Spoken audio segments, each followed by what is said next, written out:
Hello everyone, आप सभी का करियर एंडेवर के यूट्यूब चैनल पर स्वागत है।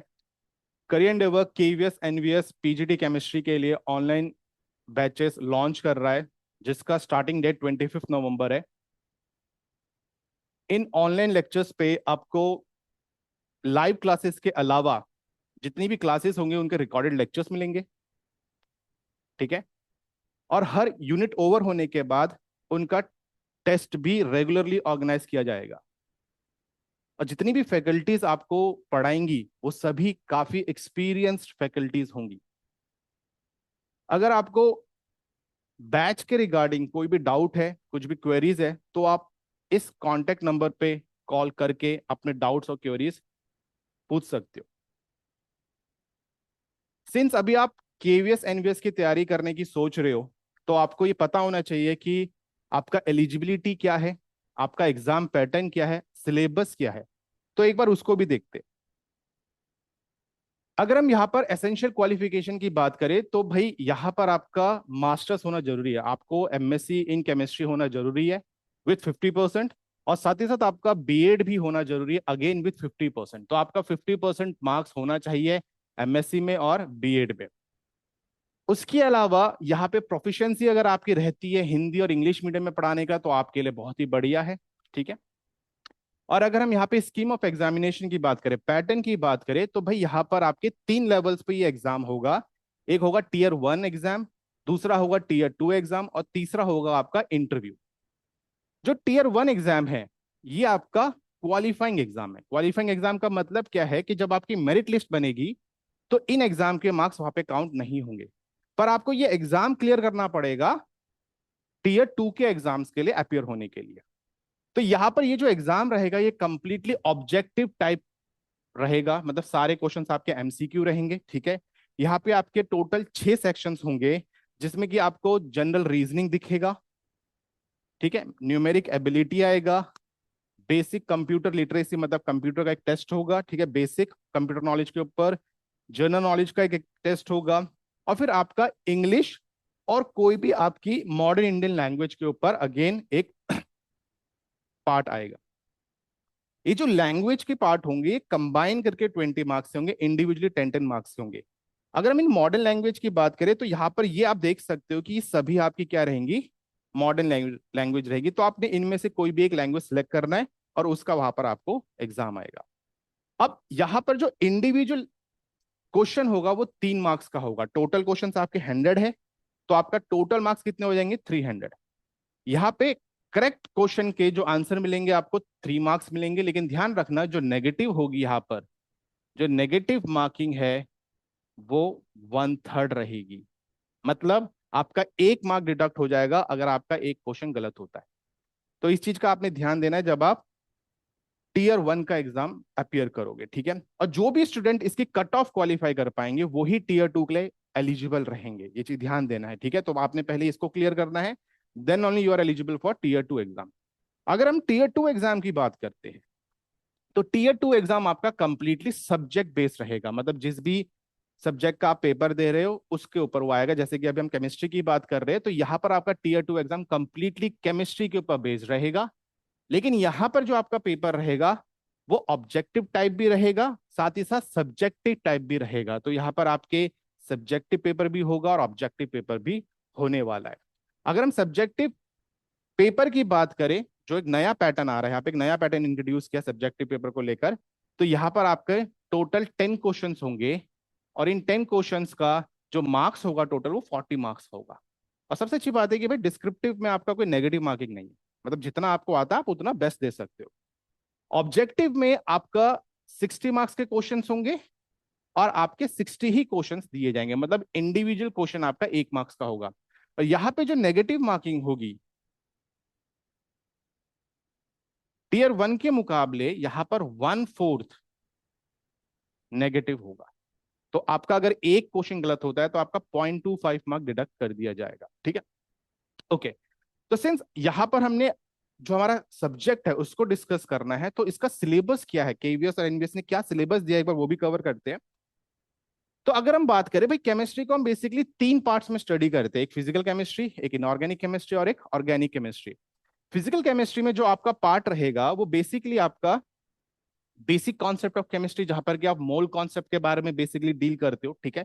मेनली ये जो चैप्टर रहता है आपका मोल कॉन्सेप्ट को लेकर रहता है, ठीक है ना। तो मोल कॉन्सेप्ट के ऊपर आपका एक चैप्टर है, ठीक है।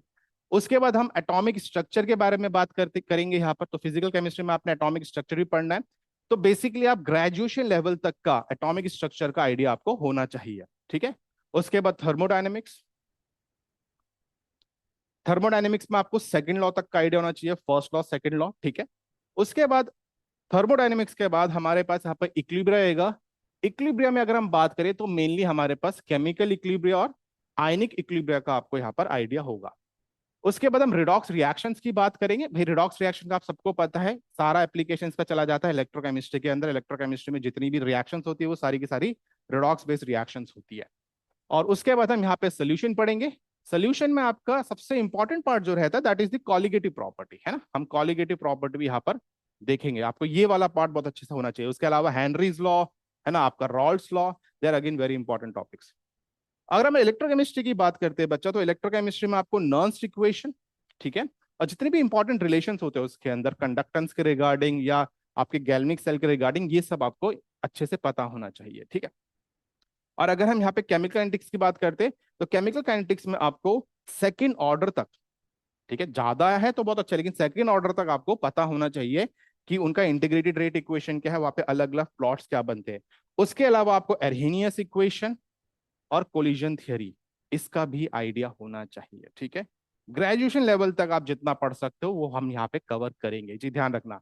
तो जब हम पीजीटी केमिस्ट्री की तैयारी करेंगे तो हमारा सिर्फ ट्वेल्थ एनसीईआरटी का मेन फोकस नहीं रहेगा, हमारे जितना भी यहाँ पर ग्रेजुएशन लेवल तक हम कवर कर सकते हैं उसकी हम यहाँ पे कोशिश करेंगे, ठीक है। उसके बाद हम यहाँ पर बात कर सकते हैं, अगर मैं इनऑर्गेनिक की बात करूं तो आपका पीरियोडिसिटी रहेगा यहाँ पर, ठीक है, एक बेसिक चैप्टर है। उसके बाद हमारा chemical bonding, again important chapter, ठीक है। यहाँ पर आपका केमिकल बॉन्डिंग रहेगा, यहाँ पे आप हाइब्रिडाइजेशन पढ़ोगे, ठीक है। अलग अलग आप स्ट्रक्चर्स देखोगे, शेप्स देखोगे, ठीक है। उसके बाद हम यहाँ पर अगर आप देखो मेन ग्रुप में एस एन पीज इंक्लूड नहीं किया गया है, आपको सिंपली डीएनएफ ब्लॉक का बारे में आएगा। तो डीएनएफ ब्लॉक आपका एक इंपॉर्टेंट चैप्टर बनने वाला है यहाँ पर, इसका मतलब, ठीक है।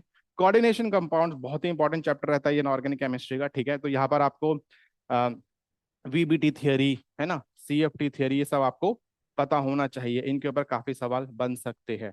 उसके बाद अगर हम बात करें ऑर्गेनिक केमिस्ट्री की, तो ऑर्गेनिक केमिस्ट्री में आपका सबसे पहले जीओसी पार्ट कवर हो जाएगा यहाँ पर। अगर हम देखें यहाँ पर आपका ये इलेक्ट्रॉनिक डिस्प्लेसमेंट, है ना, इंडक्टिव इफेक्ट, इलेक्ट्रोमैग्नेटिक इफेक्ट, ये सब जीओसी के पार्ट है।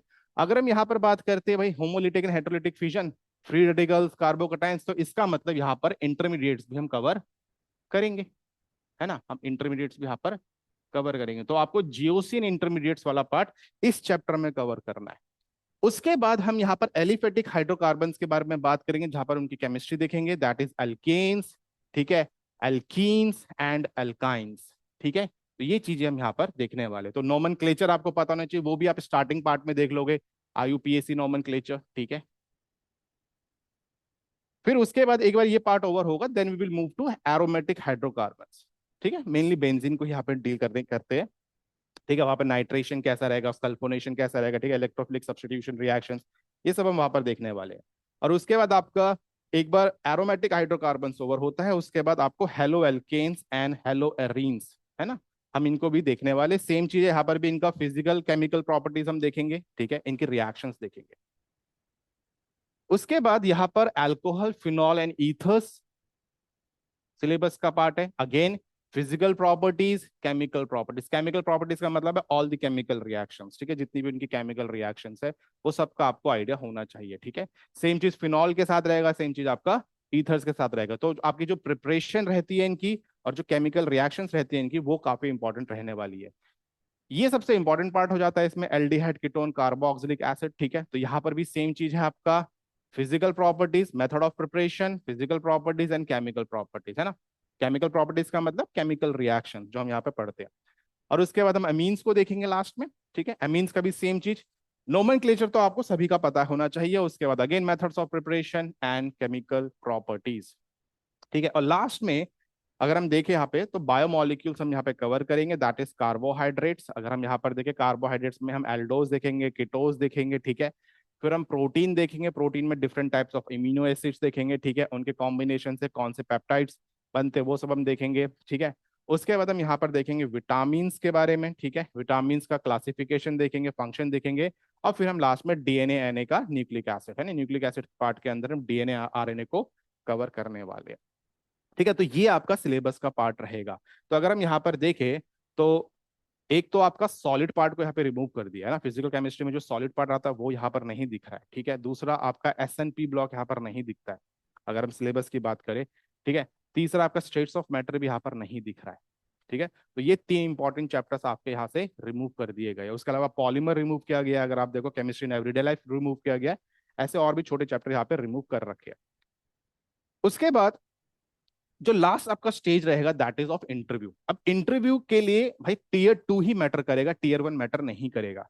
तो जो बच्चे टीयर 1 क्वालिफाई कर, टीयर 2 क्लियर कर पाएंगे वही आपका इंटरव्यू के लिए एलिजिबल रहेंगे, और जो सिलेक्शन रेशियो रहेगा वो 1:3 का रहेगा, ठीक है। तो इंटरव्यू पे पहुंचने के लिए आपको टीयर 2 क्लियर करना है, ठीक है। और उसके बाद जो आपकी मेरिट लिस्ट बनेगी वो आपके टीयर 1 और टीयर 2 के मार्क्स के बिहाफ में बनेगी, जहां पे कि 85% मार्क्स आपके टीयर 2 के इंक्लूड होंगे और 15% मार्क्स आपके इंटरव्यू के इंक्लूड होंगे, ठीक है। तो ये है हमारा जो पूरा पैटर्न आपका एग्जाम का रहने वाला है, जो सिलेबस आपका रहने वाला है वो कैसे रहेगा और कैसे कैसे हम इसको कवर करने वाले हैं, ठीक है। तो अगर आपको कोई भी डाउट हो तो जो हमें कांटेक्ट नंबर मैंने आपको बताया था आप उसमें देख सकते हो, ठीक है। आप इसमें पूछ सकते हो अपने डाउट जितने भी हो, ठीक है। तो अभी के लिए इतना ही है, थैंक यू।